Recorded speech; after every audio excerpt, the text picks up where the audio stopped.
Olá, está na hora de mais um Geografia na Quarentena. Turmas de sétimo ano, módulo 3, a população brasileira.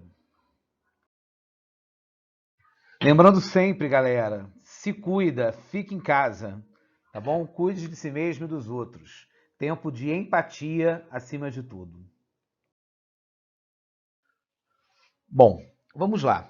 Para começar a falar sobre população brasileira, todos os livros didáticos, todo mundo, sempre começa falando da formação do nosso povo, né? Dessa formação tão variada e tão miscigenada, tão misturada que é o povo brasileiro. Isso é necessário falar sempre. E a gente tem, né, como base, entender que o povo brasileiro é formado a partir da união de três principais grupos de populações, três principais povos, ou, erradamente, três principais raças, que seriam os brancos, os negros e os indígenas. Então a gente tem que discutir muito essa ideia de raça, de cor, de etnia, de povo. O que é isso? Né? É muito comum, todos nós aprendemos, seus pais aprenderam, eu aprendi, os pais dos seus pais aprenderam. Né? O discurso é sempre que esses são os três grupos principais formadores da população brasileira e muitas vezes a maneira de atribuir a importância desses três grupos é muito preconceituosa, né? Limita muito a influência indígena, limita muito a influência negra na nossa cultura. Nós já falamos muito sobre cultura e identidade brasileira, né? Falamos exaustivamente disso no iníciozinho do ano. Mas já que a gente está falando de povo, de população, e a gente vai trabalhar a população como número, a gente tem que entender sempre quem forma esse número. E a gente precisa fazer uma revisão aí de alguns conceitos e de algumas ideias. Bom, eu escolhi essa imagem clássica que vocês já devem ter visto. É um trecho, um pedaço, né? Quase a totalidade, mas um pedaço de um quadro muito famoso da Tarsila do Amaral. O nome do quadro é Operários, né? Mas ele ganhou um segundo nome muito, muito famoso, né? As pessoas o chamam assim, de Trabalhadores do Brasil. Porque a Tarsila teve o cuidado de fazer essa montanha de gente, de rostos, né, na frente das fábricas, usando diferentes cores e diferentes tipos de características do rosto das pessoas para mostrar essa variedade muito grande do povo brasileiro, e aí misturando essa variedade muito grande, ela teve cuidado de desenhar alguns rostos mais conhecidos, né? O Oswaldo de Andrade está aí nesse trecho aí de Oclinhos. Então, nessa multidão de anônimos que somos todos nós, ela teve esse cuidado de representar os expoentes artísticos da época dela e seus colegas. É um quadro maravilhoso, pertence ao governo do estado de São Paulo, está exposto lá no Palácio Boa Vista, em São Paulo. Já tive o privilégio de vê-lo, é gigantesco, inclusive, é uma obra incrível. Bom, vamos falar desses rostinhos aí. A gente está falando de povos, de raças, de cores, de etnias. A gente tem que diferenciar essas palavras. No nosso dia a dia, a gente mistura muito isso, mas temos que ter um cuidado. Bom, a gente chama de povo, né, todo aquele conjunto de habitantes que vive em um país ou que, mesmo não tendo um país próprio, uma nação própria, vive numa área reconhecido, tem uma identidade cultural. Todo povo tem uma identidade cultural. O povo brasileiro tem identidade cultural brasileira, que é muito difícil de ser identificada, é muito diversa. Né? Eu já falei isso muito com vocês. A identidade cultural do amazonense é muito diferente da identidade cultural do gaúcho. O que o povo do Amazonas tem em si e que acha que é brasileiro é muito diferente do que o gaúcho no Rio Grande do Sul tem em si e acha que é brasileiro. Talvez a maior característica do brasileiro seja justamente essa grande diversidade. O Brasil é muito diverso. Bom, o povo brasileiro é muito diverso também. Raças. O termo raça é um termo que a gente deve evitar ao máximo usar para seres humanos, porque a ciência nos mostra que não existe variedade genética entre um ser humano e outro para diferenciar em raças ou subespécies. Somos todos Homo sapiens sapiens. Somos todos da mesma espécie e subespécie. Então a gente deve evitar usar essa palavra. Tanto que a palavra raça, ela não é usada mais em muitos países.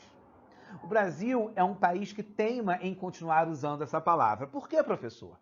Por vários motivos. Primeiro, porque existe muito racismo aqui, ainda que velado. E um outro motivo, que é um motivo muito bobo, mas ele realmente ele é importante, é que a palavra raça, no Brasil, ela tem também um significado, tem também um uso para significar quando um jogador joga com garra, com vontade, com luta. Então você diz que jogou com raça, lutou com raça. Então, por isso, raça é uma palavra que tem uma conotação positiva no Brasil.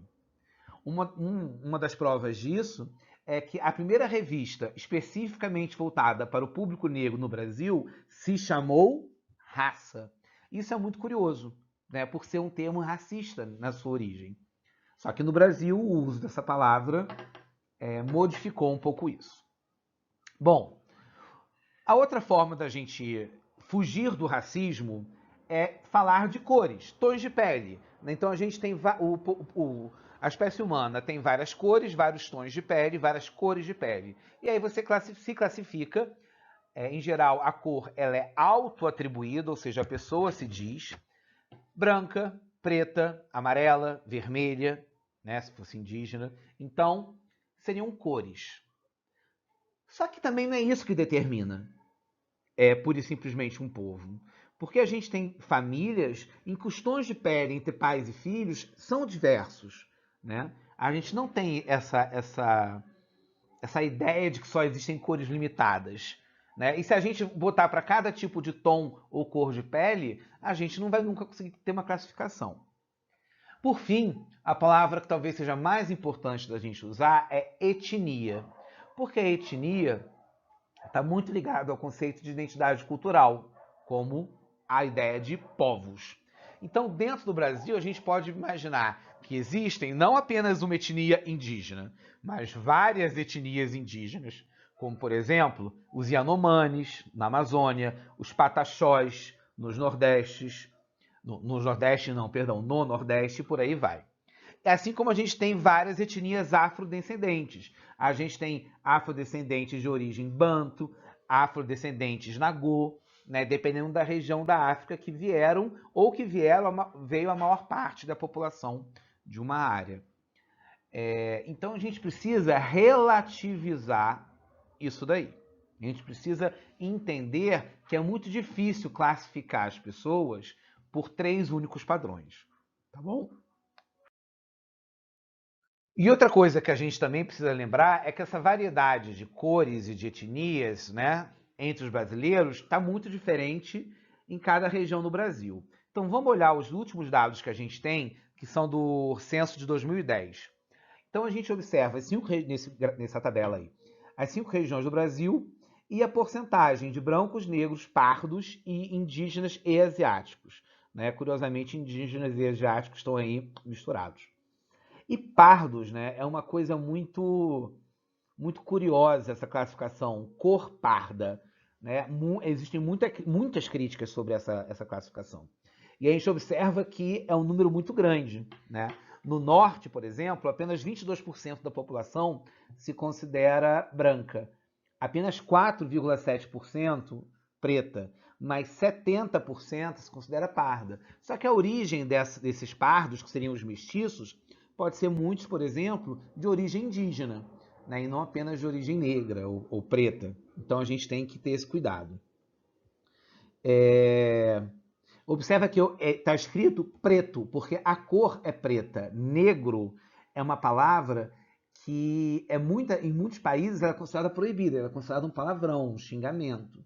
Só que no Brasil e em alguns outros lugares da América Latina, se optou pela maneira mais gentil ou pela maneira correta de se chamar negros, negritos e não pretos, como se pretos fosse uma coisa mais agressiva. Mas na verdade preto se refere à cor. É mais correto usar o preto do que o negro. A gente está nessa transformação, nessa adaptação, enfim. E aí a gente tem essa tabela que mostra, por exemplo, que a região sudeste é uma das regiões que tem maior concentração de brancos, 56%. No sul, então, 78% são brancos. Né? E a gente vai ter essa variedade aí em cada região do país. Vocês observem aí as informações dessa tabela. Complementando a tabela do slide anterior, a gente tem esses mapas temáticos, olha aí, que mostra quais estados possuem uma concentração de brancos. O primeiro mapa. Quanto mais escuro, maior concentração de brancos. Então, repara que esses 3 estados da região sul têm uma concentração maior de brancos. Depois o sudeste, São Paulo. E o norte, uma quantidade muito pequena. Em negros, a gente tem uma quantidade muito grande, ao contrário, no norte também, no nordeste e no sul, uma quantidade menor. E pardos é bem curioso, né? Porque, por exemplo, Rio de Janeiro e Bahia, que talvez sejam estados que têm uma população preta muito grande, aparecem não como uma população preta, mas como uma população parda. Porque possivelmente muitos pretos se autodenominam pardos. A gente tem essa característica da autodenominação. Então, quando o IBGE pergunta a cor, o que vale é a resposta da pessoa, né? E na verdade deveria ser assim, porque se você pensa em etnia, ela também é autodeclarada. A pessoa se reconhece como preta ou não se reconhece como preta, ou se coloca como parda. Isso é uma escolha pessoal. Então, essas informações do IBGE precisam ser filtradas. A gente precisa entender que elas não têm um valor absoluto. Para encerrar essa discussão, né, que é um ponto só da população, mas eu acho que é um ponto que tem que ser falado com muito cuidado, né, de formação étnica e da cor das pessoas, a gente tem que ter um cuidado muito grande. Eu achei essa postagem da internet muito interessante, eu coloquei ali, né, são vários homens negros, né, pretos ou negros, e com vários tons de pele. E se termina assim, pardo é papel. Né? Essa ideia é chamada de essa teoria de que, na verdade, você tem que englobar toda essa diversidade de tons de pele, entender todas como negro, até para poder embasar e reivindicar toda a luta por direitos, né, dos negros, a luta por cotas raciais, etc., a gente precisa realmente que tenha um número maior de pessoas que se considera negro e evitar o uso de expressões como pardo. Essa ideia, né, essa teoria é chamada de colorismo. Né? Colorismo é uma teoria que foi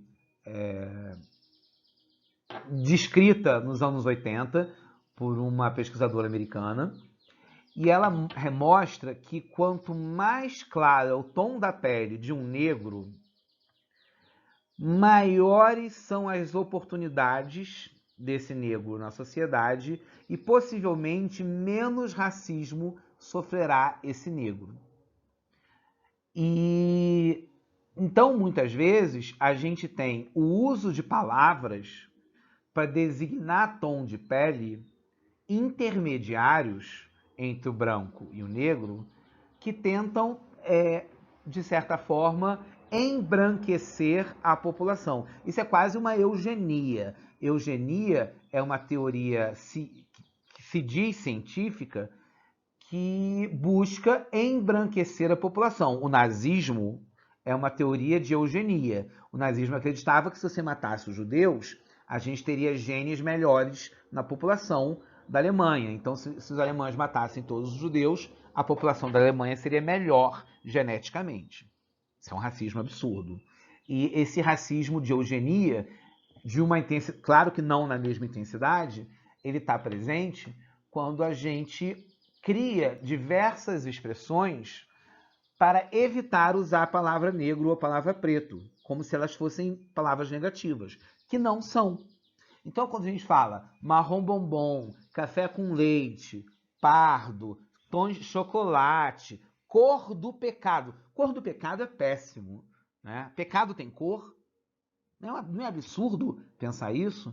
Então, todas essas expressões são expressões que, embora muitas vezes sejam usadas sem a intenção de ser racistas, são expressões que foram criadas no contexto racista de que falar preto e negro é uma coisa ruim. Então você tem que criar uma palavrinha, um eufemismo, uma palavra que seja um alívio para não falar preto e negro.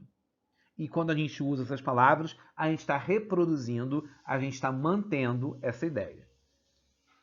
Por fim, né, eu acho que a gente tem que escutar, sobretudo, os negros sobre essa questão, né?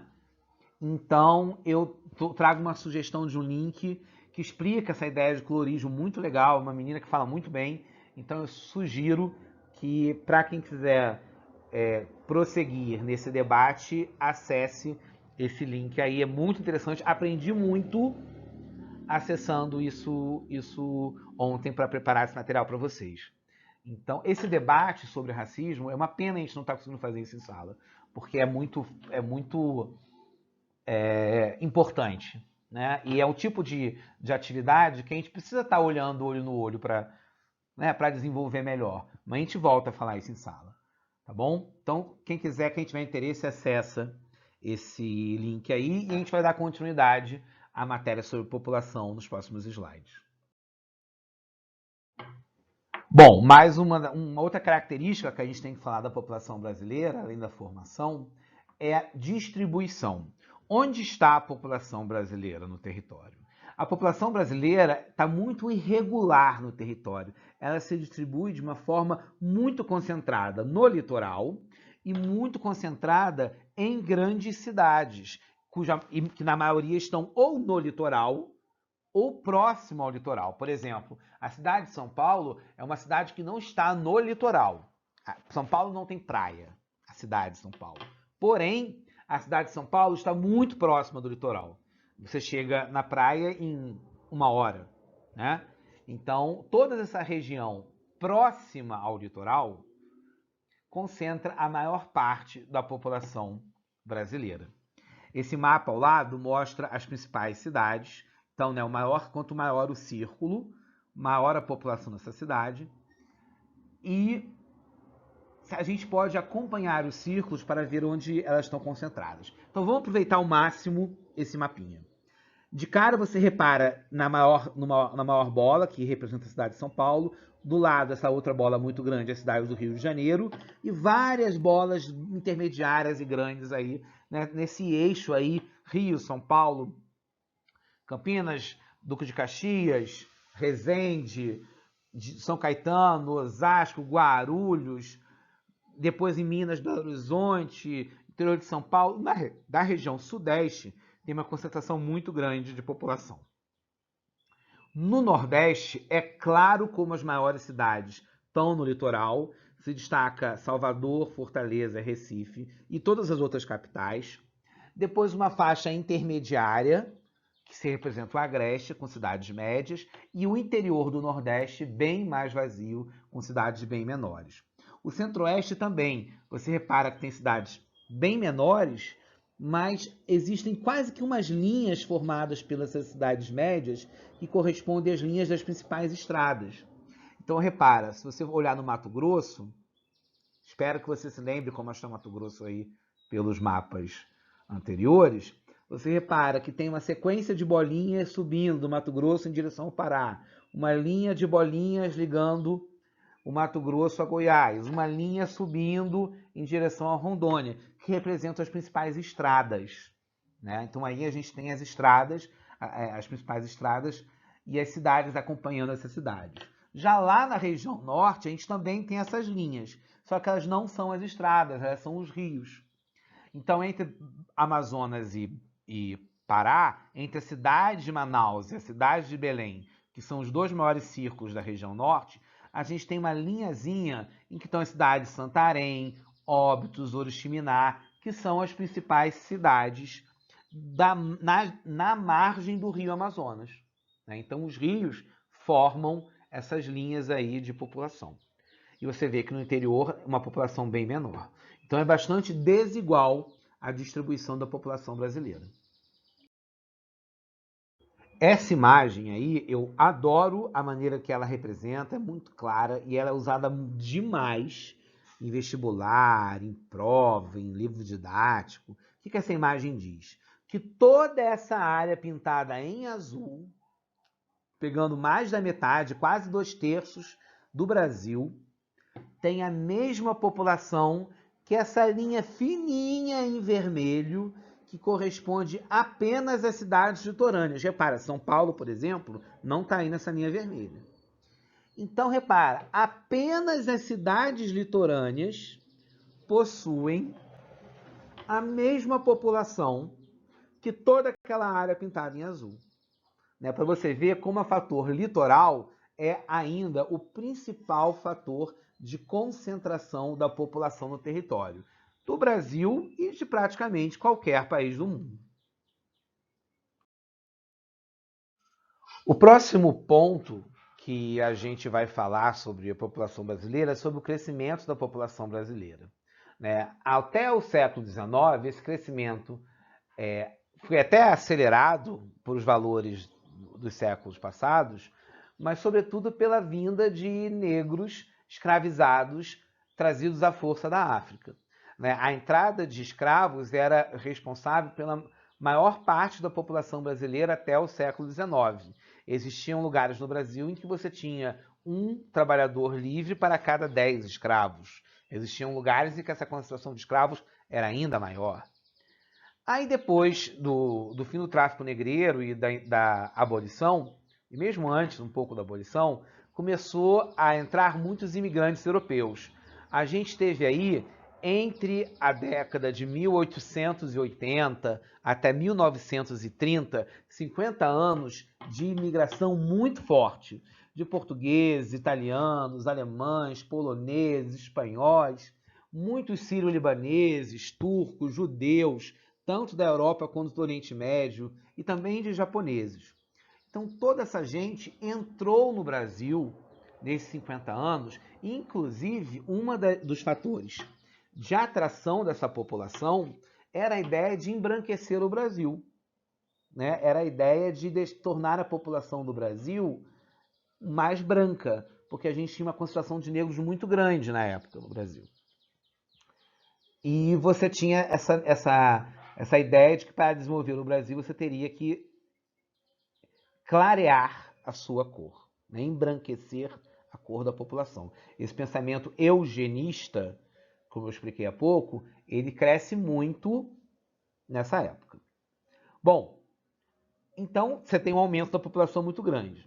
Mas você só vai ter uma explosão da população, você só vai ter um aumento real da população, a população duplicando de tamanho, triplicando de tamanho, no trecho formado sobretudo entre os anos de 1960 e 1980, em que a gente tem a mortalidade caindo muito, muito rápido, a natalidade mantendo-se muito alta, e você tem famílias muito grandes no Brasil nesse momento. Né? Eu falo que eu tenho 43 anos hoje, nasci em 1977. E a minha geração, das pessoas que nasceram entre 75 e 1980, corresponde à geração mais populosa do Brasil, o momento que o Brasil cresceu mais rápido. O que isso quer dizer? Que no Brasil existem mais gentes entre 40 e 45 anos do que de qualquer outra idade. Porque foi o momento de maior taxa de crescimento vegetativo, crescimento da população no Brasil. Né? Depois isso continua grande, mas começa a diminuir. A gente percebe que hoje existem menos crianças do que existiam há 15 anos atrás. Você já começa a reparar isso. A gente repara que há 20 anos atrás, 15 anos atrás, creche era uma coisa que abria em qualquer canto. Se multiplicavam creches e escolinhas, né, tipo maternal, e primeira a quarta série, e que hoje isso reduziu muito, até porque o número de crianças nessa faixa etária já é maior. A maior parte da faixa etária já está buscando até o mercado de trabalho, a universidade, terminando o segundo grau. É uma quantidade maior de pessoas do que de crianças hoje em dia.